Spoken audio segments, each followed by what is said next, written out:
Parece que não para de subir. E a grande pergunta é, por que está subindo tanto? Já falei isso com vocês, mas hoje a gente vai mais a fundo, tá? Em janeiro de 2026, agora, o saldo líquido de entrada de capital estrangeiro na Bolsa está positivo em 7,6 bilhões, isso até o dia 19, tá? Essas medidas até o dia 19, ou seja, agora tranquilamente já passou aí com os últimos movimentos que a gente viu, é capaz de já ter passado aí dos 10 bilhões. Esse mês com certeza vai passar dos 10 bilhões, tá? Conforme as fontes que a gente tem aí no mercado. Vejam bem, o que isso significa? Ora, a gente tem que analisar sempre os números anteriores para ver se isso é normal, se não é. Os estrangeiros terminaram 2025 com um saldo líquido positivo na Bolsa de Valores de cerca de 27 bilhões na B3. Ou seja, é a entrada líquida que se verificou no mercado secundário. A gente não está falando aí de fundos de investimento, mas sim daqueles investidores diretos. E isso, segundo dados da própria B3 e de consultorias de mercado. Então, você veja, a gente tem 27 de todo o ano passado contra 10 até agora, né? Muito dinheiro, acho que você já entendeu isso, né? E isso, gente, representa uma virada total em relação a 2024, quando houve muito mais saída de capital estrangeiro do que entrada. E por quê? Até por conta de eleições, lá onde foi eleito Trump. Então o pessoal achou melhor investir nos Estados Unidos, o estrangeiro. Mas o que isso pode refletir aqui? O que a gente pode esperar daqui para frente? Será que a Bolsa vai continuar subindo? Será que ela vai descer? Vai realizar, como se diz? Bom, especialistas e líderes de mercado, eles indicam que os investidores estrangeiros eles vão continuar comprando ações brasileiras ao longo de 2026 e principalmente, como já falei com vocês, blue chips, Vale, Petrobras, Banco do Brasil, Caixa, Itaú, são as que têm maior tendência de subir. E por quê? Porque essa tendência do Brasil receber capital externo, ele vai fazer com que o Ibovespa cada vez se beneficie mais, vai ser um dos principais índices mundiais, a gente pode até dizer. E essa avaliação, ela se baseia em alguns fundamentos. Que fundamentos são esses? O cenário global, que sempre busca mercados emergentes, vem o Brasil dessa forma. Os juros internacionais, que estão mais baixos em todo o mundo. E a valorização e a liquidez, que é muito atraente na B3. E mais ainda, a gente tem a proximidade das eleições no Brasil, que sempre é um fator relevante, assim como foi relevante nos Estados Unidos, e por isso que em 2024 tiraram dinheiro daqui. Mas, o que acontece? Justamente esse mesmo motivo, esse mesmo cenário político, ele pode gerar uma volatilidade nesse fluxo aí de dinheiro estrangeiro, para tudo que é lado, tanto para cima quanto para baixo. Vai depender, claro, das notícias e das percepções de risco do país. Se for verificado aqui, e aí agora é entendimento meu, tá, gente? Que a nossa economia está muito instável, o dinheiro sai. Em períodos eleitorais, estrangeiros eles tendem a reagir sempre de modo muito forte às mudanças de cenário. E entre elas estão as políticas fiscais, as reformas fiscais, e o que pode causar movimento de entrada e de saída mais acentuados são justamente essas coisas. Esse cenário político, esse cenário fiscal. a reforma que tanto falaram, será que isso é bom, será que isso é ruim? Ainda há o sentimento do mercado, chamada valuation, que a gente falou no vídeo passado. Pelo valuation, os estrangeiros consideram que as ações brasileiras estavam relativamente baratas em relação a outros mercados emergentes no final de 2025, começo de 2026, que a gente está vivendo agora. E isso atraiu o capital externo, o capital estrangeiro, e pode continuar atraindo. Mas aí tem algumas condicionantes. Que condicionantes são essas?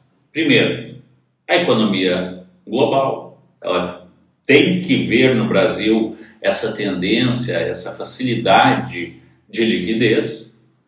Se o real não desvalorizar excessivamente, então muito disso é uma questão política e principalmente fiscal, e também depende da vontade do estrangeiro, do apetite ao risco que a gente chama. Então esse tem que seguir em alta. Se seguir em alta por parte deles, então continuarão investindo aqui.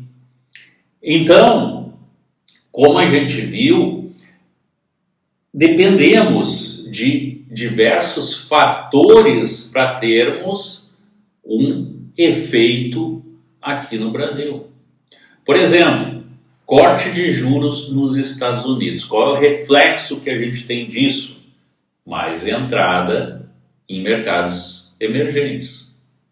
A redução da Selic no Brasil, que é uma coisa que deve acontecer nos próximos meses, como já falei para vocês também. E isso traz uma atratividade para as ações. O pessoal deixa a renda fixa e vem para as ações. Ainda o cenário político no Brasil. E isso sim pode gerar muita volatilidade. E vai, tá, gente? Como eu falei para vocês. E ainda o valuation das nossas ações, tá? Que incentiva a compra enquanto elas ainda estão em preço atrativo. Mas ainda o cenário global, o cenário de risco, o quão arriscado é o Brasil? Não pode ser muito arriscado também.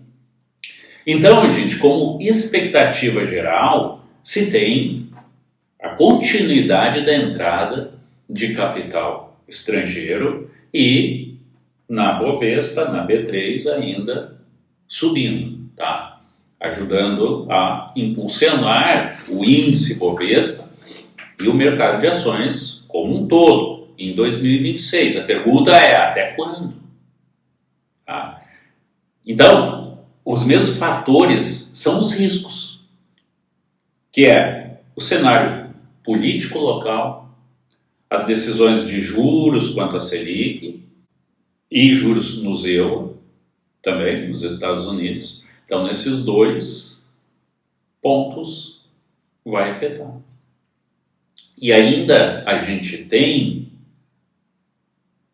a questão da rotação do dinheiro. Dinheiro não tem pátria, tá, gente? Isso é uma coisa que você tem que entender. Dinheiro não tem pátria, não tem bandeira, tá? Enquanto a Ibovespa estiver líquido, as ações estiverem atrativas, vamos continuar atraindo capital estrangeiro. Mas o que é atrativo? Qual é o valuation que você tem para a ação? Então, você sempre tem que pensar no longo prazo. Bolsa de valores é longo prazo. No longo prazo, ações tendem a crescer. Por quê? Impulsionados pelo crescimento econômico que se espera no país, pela inflação. Por quê? Porque os ativos eles acabam subindo com o tempo, seja com a inflação, seja com o tempo. E também reinvestimento de lucros e dividendos. Então, se você tem um mercado instável e as pessoas reinvestem, cada vez mais a bolsa sobe. O que a gente pode ver? Tanto o Standard & Poor's, e assim que é o índice da Bolsa Americana, quanto o Ibovespa, apesar da volatilidade que tem, o fato é que quem fica por décadas, né, e acaba reinvestindo vai ter retorno positivo. Mas calma, tá, gente? Isso aí é uma estatística que a gente vê ao longo da história. A gente não pode ter isso como garantia. E aí eu estou falando do quê? Do buy and hold, é comprar e segurar a ação. E aí, tá onde muita gente se engana, quando se trata de buy and hold. Existem certos pontos básicos. Exemplo, empresas ruins não se recuperam. Tá? E a gente tem diversos exemplos aqui. Ou seja, buy and hold, comprar e esquecer da vida, não é para segurar qualquer coisa para sempre, tá, gente? Posso dar exemplo para vocês as ações X lá do Eike Barbosa, OGX, sei lá como é que é. Se foram, acabaram. A Oi, as americanas, são exemplos de ações que simplesmente sumiram.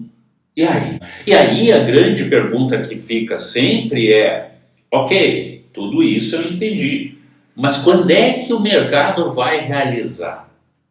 Você sabe o que é realizar? É quando ele você devolve ao mercado aquele lucro que teve.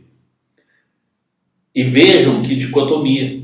Se por um lado você não deve segurar para sempre, do outro tem que vender. Uma hora você tem que vender.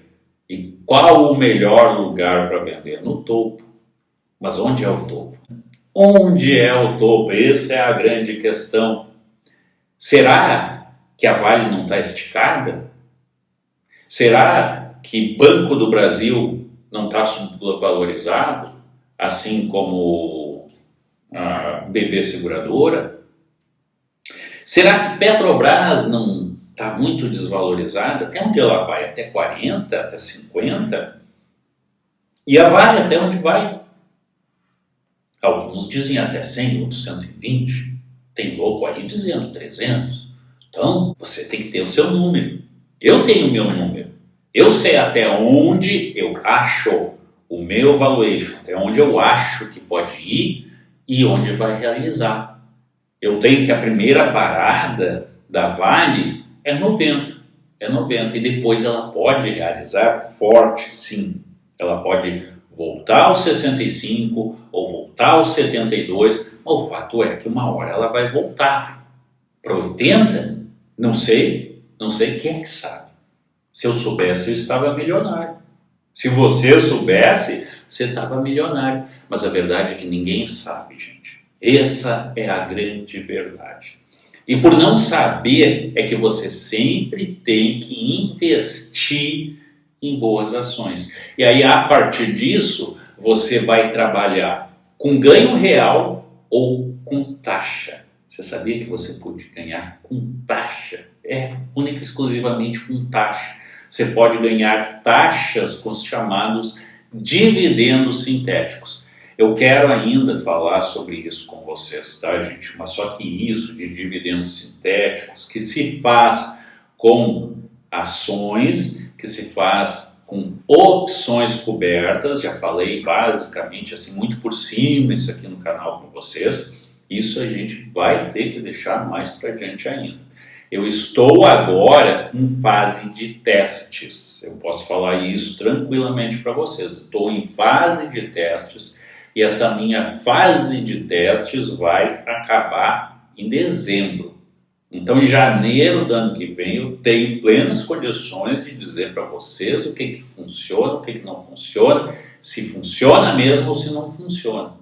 Mas para isso, para você entender isso, você tem que acompanhar aqui o canal, tá? Então, nos ajuda aqui no canal, se inscreve, deixa o seu like, se achou esse vídeo relevante, veja o vídeo, veja os anteriores também, comenta aqui no vídeo, vamos fazer aqui o nosso canal crescer para a gente poder lhe levar mais informações sobre Bolsa de Valores. Aqui, gente, no canal, ao contrário de muitos outros que você vê aí, a gente não tem intenção nenhuma de ficar fazendo análise de ação, seja fundamentalista, seja gráfica, porque isso é uma coisa que você tem que ter na sua cabeça, tem que colocar na mente. Ninguém pode prever o mercado. Se você entendeu isso, já está meio caminho andado para o sucesso na bolsa. Você já entendeu? Comenta aqui embaixo, quero saber se você acha que dá para prever ou não dá para prever o mercado. Me diz aí, deixa o seu nome, comenta que eu vou citar o seu nome no próximo vídeo então. Tá ok? Isso aí, pessoal, nos vemos em breve. Próximo vídeo, amanhã, depois da manhã, não sei, mas amanhã já é sábado. Quem sabe a gente dá uma paradinha aí no final de semana, até porque a gente não tem bolsa de valores, não temos mercado aí funcionando no fim de semana. Graças a Deus, uns vão dizer, que pena, eu digo graças a Deus, porque a gente tem que dar uma descansada também, botar as ideias no lugar, e fim de semana serve para você traçar a sua estratégia, tá, gente? Então, trace a sua estratégia para a próxima semana. O que você vai comprar, o que você pretende vender e a que preço. Tá bom? Vamos continuar fazendo os nossos aportes aí. Em breve eu vou montar uma carteira com vocês aqui no canal, tá? Com as sugestões de vocês. Vamos montar uma carteira, vamos botar um dinheiro aí e vamos ver o que dá até o fim do ano. O que vocês acham da ideia, hein? Gostaram? Então, nos acompanhe aqui, nos vemos em breve, tá ok? Se inscreve, deixa o ok. Enquanto eu digo para vocês, vai Brasil!